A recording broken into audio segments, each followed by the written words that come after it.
Are you in need of a reliable place to print your designs? Look no further than Outreach.com. As a preferred printer partner for over 20,000 churches similar to yours, they've got everything that you need. From postcards to banners or new mover mailers, Outreach.com is here to assist. Reach more with their professional and tailored services. Again, that's Outreach.com. Make your message stand out today. Welcome to the Church Communications Podcast, powered by 1230 Media. We believe that effective communication is integral to leading your congregation and community. Join Katie Allred and Carl Barnhill each week to dive into insights and strategies that will help you grow your church. Whether you're a pastor, a church leader, or someone interested in maximizing your communication to make a difference, you're in the right place. Let's get started. Welcome to the Church Communications Podcast. I'm Katie Allred, and I am joined by Carl Barnhill. Carl, how are you doing? I'm doing great, Katie. How are you? I'm doing well. I'm excited to be here. We're joined by a really excellent guest, Kurian Babykutty, who I'm butchering his name. I'm so sorry still, probably. And I wanted to talk about a little bit about what this episode is going to be about. So we're talking today about the power of storytelling in church communication. So we're diving into the art and the impact of storytelling, basically what that means.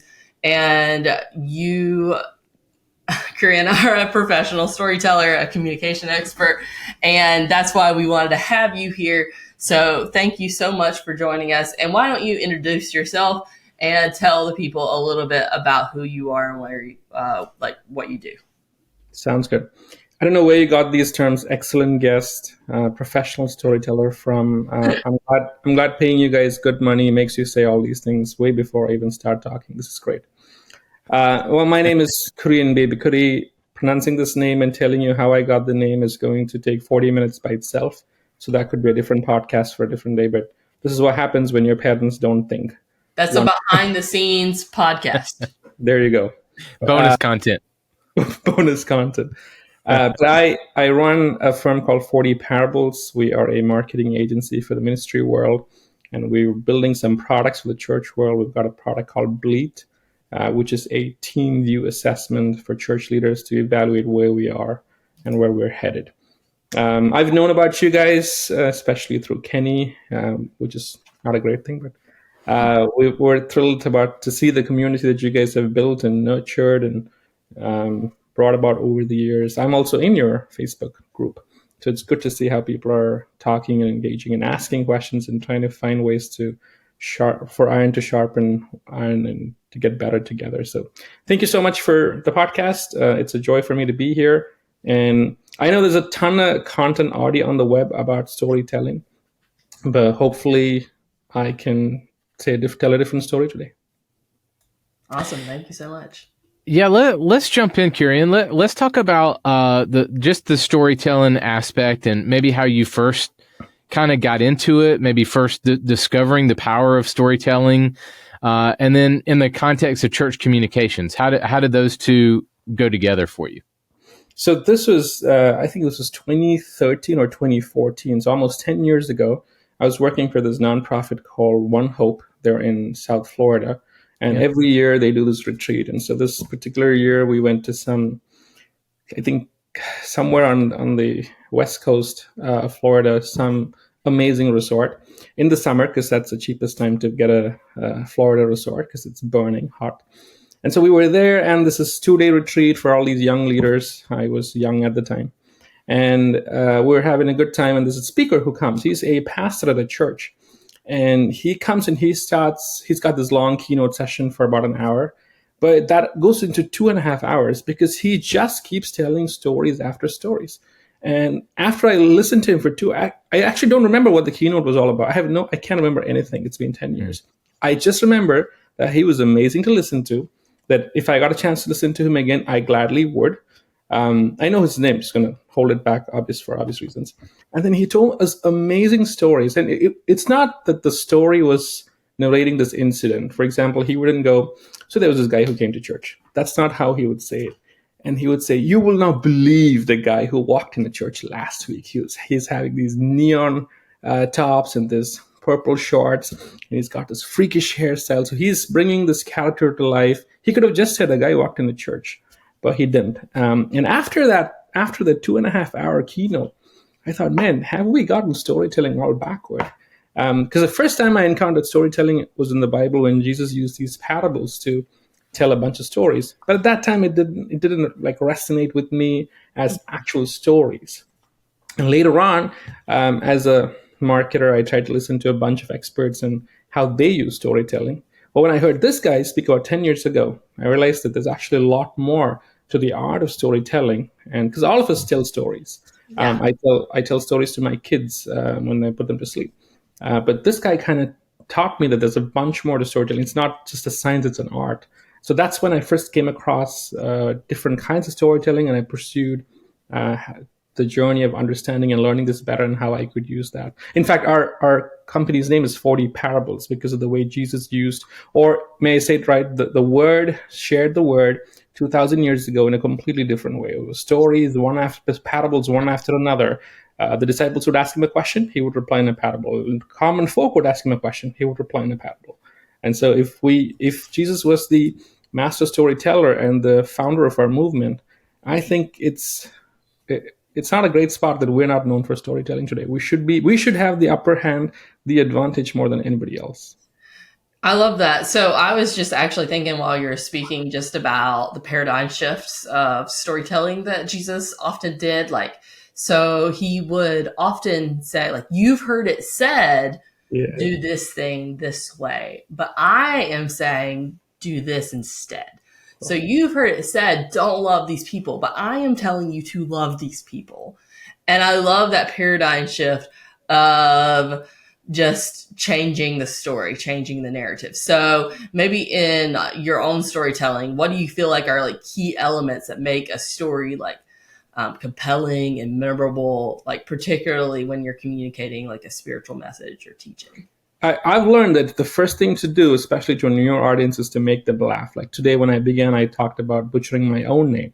Right? I wanted to make myself vulnerable, up for ridicule. And I think if you can make people laugh in the first 5 to 10 to 20 seconds, they don't have to laugh. They just have to smile. They're opening up, walls are going down. They know it's setting the tone. So I feel that the story shouldn't come 20 minutes into the sermon. It shouldn't come 3 pages into the brochure. It has to be up front. Our goal is to let them know that this is going to be a great experience for them. It's worth plugging in. We are by default going to give the pastor, the communications director, a little leeway for the first 2 minutes, the first 1 page, and so on. But we should take it up a notch so that we can have that leeway for longer. I also think that in storytelling, that like I was talking before about the other guy who was saying the story, the journey is actually more important than just the destination. Don't tell the story where this guy came to church. We already got there. I think we need to focus more on the immersive reality of the story than just the tale that's being told. We're not looking just for the information. Tell us, we need to close our eyes. We need to be there in that instance. How do you transport us from where we are today, listening to a person speaking, back to when the story happened? And we were there with him in the story, and we were walking through, we were able to see all these things. Because in stories, we can only hear, but seeing is believing. And so how do we make them actually, can we get them to close their eyes? Can we get them to think about this, imagine how they were there? And so those are some of the suggestions I have as to where I've seen working really well. So I'd love to get practical and talk about how to use storytelling in certain settings. So if I'm a church leader or communicator, using stories, just like in unique ways, like you were talking about. Let's kind of deal with maybe a church leader, a pastor, a communicator, and kind of walk through maybe two or three different ways. So I'd love to hit on maybe sermons, social media content, and communication channels, and the like. So maybe hit on those two things. How would a pastor use storytelling in a sermon, and then more of a church communicator on social?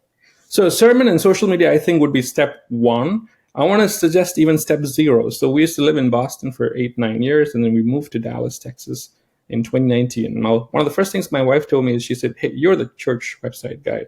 There's a ton of websites for churches. Help us figure out which church to go." So there are actually 101 churches in the city of Plano, Texas. That's where we were in our first year. And so I checked the websites of these churches, and about 7 of them had the exact same words in your plan your visit page. The exact same words. Flash your lights as you pull in, and we will welcome you. They were like verbatim, word for word. And I thought that the website is where people are going to evaluate a church most likely on day one. And I wonder if we could tell a better story there before we get them a chance to come in for the sermon, or a chance for them to want to explore social media. For example, our most importantly, our about page, or our even the website typically is a place where a church tells the world about the church. And I wonder if it's better told through the eyes of the congregants about their stories. In one of the churches we work with for their website, the entire homepage was about a bunch of families telling their version of what the church is, not what the church is saying. So we've got these testimonials from some families with kids, families without kids, an individual, 4 or 5 different kinds of people. That's how the website begins. So there are 5 stories on the homepage. The about page, instead of the regular, this guy studied here, he got his MDiv here, and he's got his wife and 3 kids and 2 dogs, and they love hiking. Sure, almost every profile looks the way. Can you tell us a little more about interesting stuff about the actual people behind the scenes in the leadership team, or even the story of the church? Like, how did the church get here in the first place? And so if we can make sure the pages of the website are interwoven with stories about congregants, about these leaders, about the story of the church, I feel we've already gotten them to the mode of storytelling. We're used to storytelling as kids. We're used to storytelling in the Bible, and somehow there's this massive disconnect before we get to the church website. Once we get that there, then it becomes easier. So in sermons, I would suggest one considering really like spending time to immerse the congregation. Think of it as a baptism. Like, how do we come out of this baptism? We don't come out of the baptism saying, "Oh, let me just shake this water off my head and go." We're kind of born anew and renewed, and there's this inspirational moment. We want to do something. And I think all these stories are great weapons for us to capture our attention, for us to challenge some action. So, like, after this baptism, we're going to change the world. How do we get them to feel that way? Because we take time. And so if we've got 40 minutes, we were saying, hey, I'm going to tell them one story for 5 minutes, and I'm going to hit this word for 30 minutes. But the parable of the sowers is the longest parable in the Bible. It's really long. Jesus just keeps going, and then he explains it, and he keeps going. And he doesn't say, man, I've got only 8 seconds for this parable. So I wonder if we can actually let the people live in the reality of stories and parables the way the Word taught the Word 2,000 years ago. But with that, how do we? Is there a time to keep them short and a time to go long? And how do I know when to not be too long-winded? Ecclesiastes is a season for everything in the Bible, right? One of the good things I think we should be doing is to get this. Somehow we've moved from a conversation, like I said at the start, a disciple would ask Jesus a question, he would reply in a parable. Some common dude would ask a question, Jesus would reply to the disciple. There's this conversation going on. But somehow 2,000 later, we've managed to convert this conversation into a 40-minute monologue. One of the ways that we could actually do this better is to ask the church, what do you think? How did this help? What do you remember the most? In fact, we don't actually remember most things. We just remember the story. Go ahead. I was going to say, one thing we should consider doing is ask them at the end, hey, what did you think? What did you remember from this? What did you think about this? What's one thing you're going to do? And then you can get some feedback as to, did the story resonate? When they say, what did they remember? Did they talk about the story, or did they just talk about the point? And does the story cost them to take more action or not? Yeah, and I think too, you can go back to like basic communication theory of, like McLaren said, the medium is the message. And obviously, if you've got like butts and seats, to be very poetic about it, then you can keep their attention a little bit longer. But if they're on TikTok, you've only got as long as you can with TikTok, and you've only got what you can with Facebook. So I think obviously think about your medium as well as your message and what you're trying to get across in the time that you have. But my next question for you is, can you maybe provide some examples of churches that you feel like are doing this really well, and then what lessons our other churches could learn from them? So I think his name is Kash Patel. Neil Patel. He's this marketing guy. I went for this conference, and I heard Neil Patel say this. As a marketer, the last place I go to is a marketing conference. It's like, what? And he said, what I do is I actually go to these dentist conference and I go to these lawyers conference because they're all full of lawyers. And there's one marketing guy who's come there. And everybody's paying attention to what you're saying because there's nobody else to challenge or question what you're saying. And you are the center of all lights because you're the one guy that they hope they have on their team. But all they have is a bunch of dentists and a bunch of lawyers and a bunch of attorneys. And so one of the things that I think is that storytelling is not best learned just in the church world. Because the difference between accounting and marketing is that if you have 10 accountants and you ask them to do a job, all 10 of them can do a great job and they've checked the box. But if 10 marketers do the exact same job, then it becomes boring. Nobody wants that. If we all turn up and write another new blog, then nobody wants the same blog. Then in accounting, all 10 accountants win. In marketing, if all 10 marketers win, all of them lose. Because then what you want to be is you want to be different, not just the best. And so I wonder if the examples are not just in the church world, but primarily even not to bring the practices of the world into the church, but storytelling is an art of communication. And communication happens really well outside the church, inside the church. And by now, we are so used to experiences from the world. For example, if today, this is a good thing to challenge. If our church website streams a sermon and we use really low bandwidth and it starts buffering in between and loading and buffering and loading in between, the first reaction we have is, this is terrible. Netflix does a better job because we're so accustomed to how the world is bringing us up. And so there are tons of examples, not just in the church world. There's also examples, I think, outside. But I think there are also folks, I think his name is Robert Carnes. I think. Yeah, I know Robert. Correct. Yeah, we went on mission trips together, actually. Oh, great. Okay, so folks like that, I think they've already done a bunch of examples. There's this one article on, I think it's an Aspen group. This is a lady called Marian. She's got this article called Why Storytelling Matters for Churches. I benefited from it because it's not just about the article. I think what she's done is she's gathered a bunch of voices. She's got hyperlinks to them, and she's got many people saying their take of storytelling in the church world. Then some of the things that I've checked out are, there's a storytelling conference, and there's the National Storytelling Conference, which I found really interesting. I must say that some of them were boring, and you expect the storytelling conference to be really like a story, but there were a lot of good things in there. I've even had, Craig Grishell's got this book called Fight, I think, and even in the book, he's used storytelling really well. In fact, Malcolm Gladwell's The Tipping Point, I remember it so vividly because he's got 3 stories going on. This is Paul Revere saying the British are coming, and this is New York, Brooklyn, kids with shoes, and he's got 3 stories. He's got 3 stories going together, chapter after chapter, and he doesn't bring any story to an end right away. He keeps them going, and every chapter he starts with one of the 3 stories, then the next one goes to another one. It keeps rotating. And I realized that, typically human beings can remember up to 7 things of the same kind. Which is why we have a 10-digit phone number, and 3 of those digits are the area code, because we can remember up to 7 digits easily. And so we can remember up to 5, 6 stories simultaneously. There are these movies with 6 love stories going together, like not 20, only 6. So the ability to have multiple stories going on, even you pick Samuel, you pick Chronicles, there's a story of Samuel, there's a story of Saul, there's a story of David, all of them are going together. And so the ability to learn from how others are not just telling a tale, but redefining the experience of how stories can be consumed, I would say, is not just in the church world, it's there even outside. Storytelling is key to engaging your church members and sharing the gospel. But how do you make sure they're going to remember the story you tell? Research shows that active note-taking helps church members better comprehend and understand your message.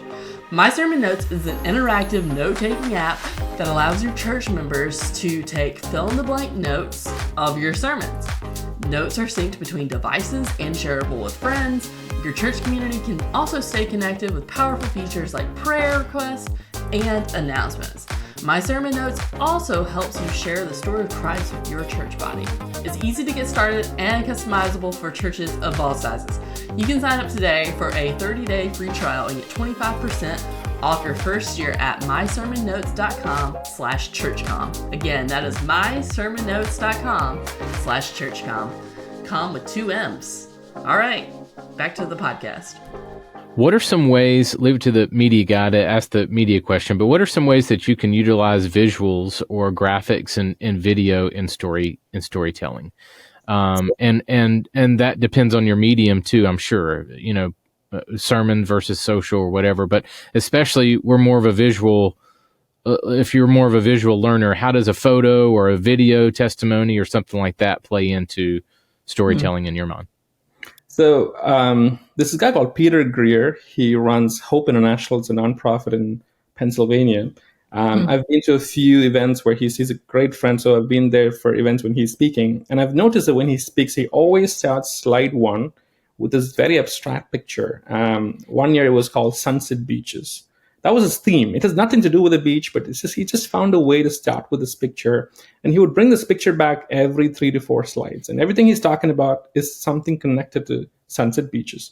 I've once heard him talk about avocados. I actually don't remember anything about the Sunset Beach keynote or the avocado keynote. I just remember that Peter had slides about sunset beaches and avocados because really seeing is believing. It keeps us, if you have a slide that's really interesting, not filled with 200 words of text, our eyes are going to be on the slide. Even though I saw the sunset beach, it just takes me 1 second to capture the entire beauty of the sunset beach. But my eyes are glued till he moves the slide to the next page. So I think across the board, we need to have really good visuals. I know Andy Stanley's small TV screen where he's got some text. I think we would actually, our eyes would be glued to the screen a lot more because we think in terms of visuals than the other way. So I think having that up front would be good. I mean, one of the best points you talked about is the fact that visuals need to be accompanying stories because they're a big part of storytelling. Like I said, I remember Peter Greer's keynotes. I don't remember the details. I just remember his keynotes, which makes me want to hear his keynotes again now that you say it. Good. What about tools? If someone's starting to explore storytelling in their church or using it on their communication channels, what advice or resources would you recommend or to help them develop or even refine their storytelling skills? One, I would suggest that way before we take a tool, we actually get a small group of people to give us great feedback. There's a CEO who began a new company, and then he was asking a bunch of us about his new logo. And I'm going to pick a random name because I don't want to say the name of the company. Let's say Cool Blue, right? He's got this company called Cool Blue. He just began the company. He put a logo. And then the question he asked us was, hey, how do you like the logo? Isn't it really cool? I mean, isn't really good. So if you ask it like that, then we're like, I mean, we were all cowards. We didn't tell him the truth. We're like, yeah, it's good. I mean, because he kind of set it up to say, yeah, it's good. And so if we are trying to learn storytelling and we've not been doing storytelling really well, I think it really helps to have people who can tell you, hey, this is really good. This is really bad. This suits you. Because if we've got this persona that goes along with the story, we've got the content of the story, and then we're using this new way of saying a story. So getting feedback from a small group of people, I think should be step 0. So that they can tell you what's working, what's not working. Because it's easy for us to think I can tell a story like Malcolm Gladwell can. And there's a good chance that I cannot because I'm not there yet. But I might be trying exactly what Malcolm Gladwell did in The Tipping Point. So getting a group of 2-3 folks to give great feedback might be one. Secondly, there's a ton of resources, I think, about models and frameworks, especially in the church world, about how do you use storytelling within the context of a sermon. There are a bunch of tools that help you think through how to split the content of your sermon. I think a good benchmark would be to have 2 to 3 stories in your 30-minute sermon. One at the start, one closer to the end, just before action. And the reason for that is people typically tend to take action when they're inspired the most. And people are inspired when they hear of some massive transformation. There is a setup, then there is this confrontation, and then there's the resolution or the result. And so when they're about to hear this massive change and they feel like they could have been a part of that story, that's when they're likely to take action. So maybe one at the start, one in the middle. We tend to drop our attention every 5 to 10 minutes. So I was going to ask you if it was an attention grabber as well. Yeah. To pull people back in. Correct. By default, we're going to move away. We're going to ignore the guy. We can handle him and multitask. And so every 5-10 minutes, when it looks like we're going to drop, I would recommend one more. Have you ever heard of the dot-dash framework? To me, this sounds kind of like the dot-dash framework. So the dot dash, you do like one dot, which is like a story dash connects the next to the next dot, and then you do another dash, another dot, another dot, another dash, or whatever. And then yeah, and it really helps connect those three stories. So like three dots, three dashes. And so to me, that was a really good framework for how to do presentations. Like I'm actually trying to change all my presentations into this dot dash framework because thank it helps. goodness. Yeah, I'm just it was kidding. awful before. Yeah, Carl knows. He I'm saw just it. kidding. No. Yeah, I think like also just having a framework is really helpful. Like even if you're doing it, there's so many different ways to do it too. Like obviously you can do like there's a problem and then here's the solution. There's a lot of different frameworks. But I found this one to be really interesting. So if you want to Google that for the people out there, the dot dash framework, I found that to be really interesting. But it's pretty straightforward. You're connecting the stories along the way. Gotcha. Well, I took that down for me to check as well. Another thing that I think would be valuable is to tie in specific timelines into the story. For example, we're going to hear this over the weekend on a Saturday or a Sunday, and by Monday. So I ran these surveys during church sermons. Yeah. During keynotes, and I asked them, when will people forget the sermon they heard over the weekend?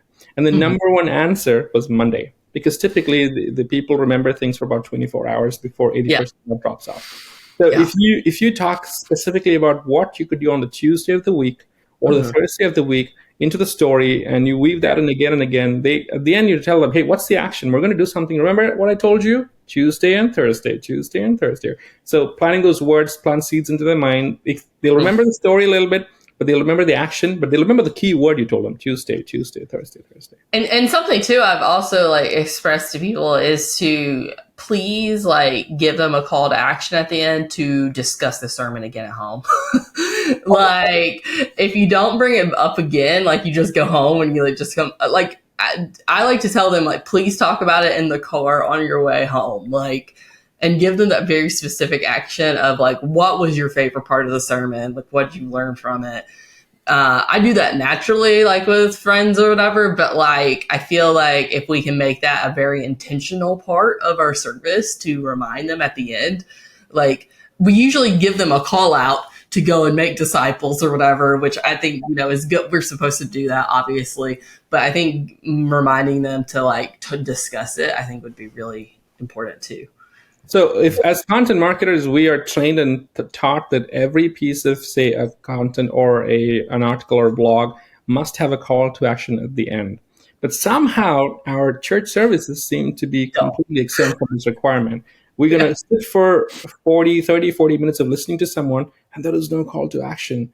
And we expect people to magically just come back the next week remembering every word. I would completely agree with your point. Get us trained to talk about it in the car. Give us a particular time. Check in on Tuesday and see if this is, like I tell you, this amazing thing. If it really works for you, give it 48 hours. Check in on Tuesday and you guys talk about it and see if it worked for you. But even if you want to engage young kids, like weave this yellow car into the mix in the story. And then the parents could tell the young kids, hey guys, we heard this really cool thing we're going to do while they go back in the car.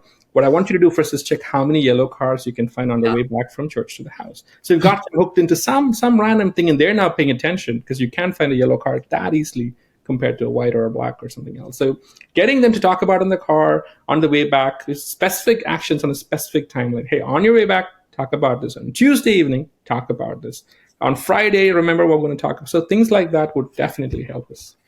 Yeah, and Jesus was the master of call to action at the end of his story. So I think like we just need to remember to actually do that. Absolutely. In fact, he begins with allegories, like he says the kingdom is in 17 of the 40 parables. He starts by saying the kingdom of God is like a dragnet, like this field of treasures, like this treasure itself. And so he begins like that, and then he's got very specific calls to action at the end of it. Even it says large crowds were following him. And then he just stands up and says, if you want to follow me, then you have to check your dad, mom, brother, sister, all these dudes, and then you have to carry your cross and follow me. So they're very specific calls to action at very specific points of time. Yeah. Well, thank you so much for joining us. I really do appreciate it. I think we have definitely learned and covered a lot of subjects today about storytelling and how churches can apply it. Any departing thoughts? What I would also like to hear is where people can connect with you if they want to learn more. Well, if by any chance you've seen my name, I'm pretty sure I'm the only dude in the world with this ridiculous name. So if you want to contact me, just Google my name, and there's only one. I mean, I don't think the world can handle more than one of us. So there's only one of us. Google Kurian Babykutty will get you there. I run a company called 40 Parables, and we have a product called Bleat, B-L-E-A-T, Bleat being the wavering cry of a sheep. And so I have a blog. I've got a blog going. I'm easily reachable on the web. Okay. Parting thoughts are, I think it would be great if we actually had very specific storytelling conferences or just storytelling events for the church. And that we would have it every year, because I think, like I mentioned before, if there are 10 accountants, all 10 can win. And if all 10 marketers win, everybody loses. So how do we make sure we're challenging ourselves to tell better stories year after year? And the mode of storytelling this year will not be the same as the mode of storytelling, the one that works next year. So how do we figure out, this is what we used to do, this is what we're doing now, and while we're doing something now, how can we challenge them to be something, or say a better story next year? So I'm hoping you guys and maybe others will put together events for church leaders and communicators to become better at storytelling. Awesome. Well, thank you so much. I appreciate it. Well, thank you so much for having me. Have a good one. Thanks for joining us for the Church Communications Podcast. To learn more and get more resources for your church, visit churchcommunications.com.